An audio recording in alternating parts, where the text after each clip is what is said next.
All right, long time no talk. I'm here in my hotel room. I got a financial presentation in an hour. I will show you in just a minute. We signed the PSA. And it's kind of goofy. You see it's on a page of its own, but there's the PSA, there's the signature. Long story short, we signed. And so that was yesterday, Monday. Today's Tuesday, naturally. And I scheduled a meeting right after we signed with the one banker I'd like to work with most, the one I had the most rapport with. I'm meeting with him at 11 a.m. Central. Gotta get the shoes on, get slicked up, and we're rocking and rolling. And as I get things ready, I should lastly note I have a lot of other appointments scheduled. 2 more on Wednesday, another one on Thursday, plus 3 or 4 other bankers I've already met with that I'm going to meet with them again. So you want to create that competition. But I told the 1A banker I like the most, hey, I'm hoping to do a deal with you. That's candid. It's honest. I told them both sides of the spectrum. One end of the continuum, I've got other meetings to make sure that I get the best terms for me. But on the other end of the continuum, I want to do a deal with you. That's how I'm playing it. That's really how we're rocking and rolling. And with that, I'm going to let you go, and I'll talk to you another time.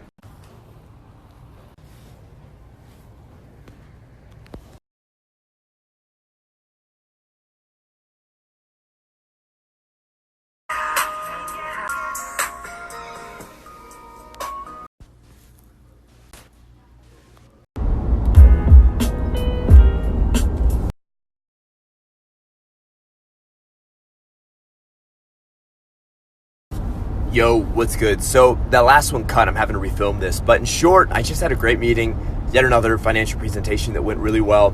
And the one thing I'm finding that works extremely well in these presentations is full, unabashed honesty, cutting through the bullshit. My first or second financial presentation, I actually was in a little bit of a vanilla state where I just kind of acted nice. I put on the suit and tie.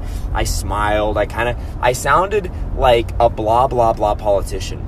And now I'm really cutting through and telling them everything. The good, the bad, the ugly. I tell them about how I got arrested the day before I graduated from UCLA, right? I'm telling them everything. And funny enough, that reverse psychology of just being completely truthful and honest and forthright, it actually instills confidence. I see it in their eyes. These guys trust me more than the original bankers I met with because they want to know who they're dealing with. In business, baby, keeping it real allows them to know they're dealing with a real motherfucker.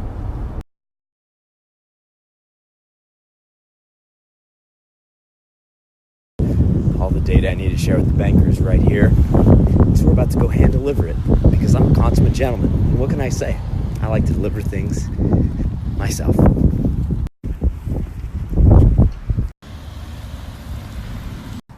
Hand delivered by yours truly.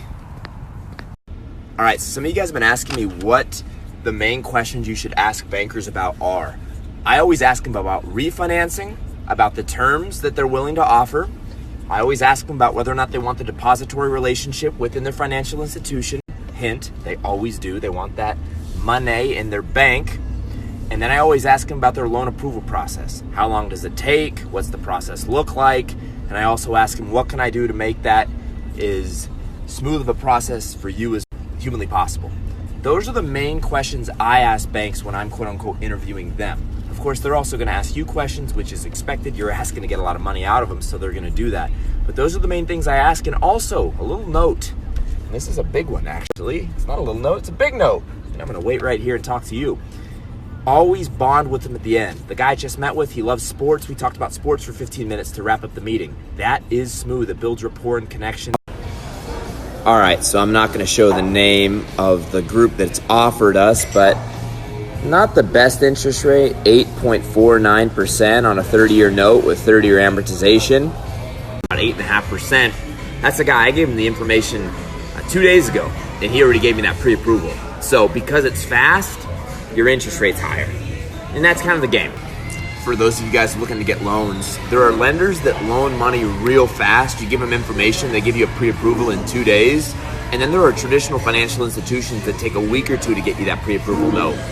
If you're willing to be a little bit more patient, you'll usually get a better interest rate. And so that's what we're going to do, is we're going to stay patient and probably get this thing down to 6%, 5 3/4, maybe 6 1/4, and then this thing just churns money even after the debt service. So we're excited, but I just wanted to give you that insight in regards to the different lenders out there, because there's a lot of different lenders who do a lot of different things, a lot of different niches and specialties that these different lenders do indeed have.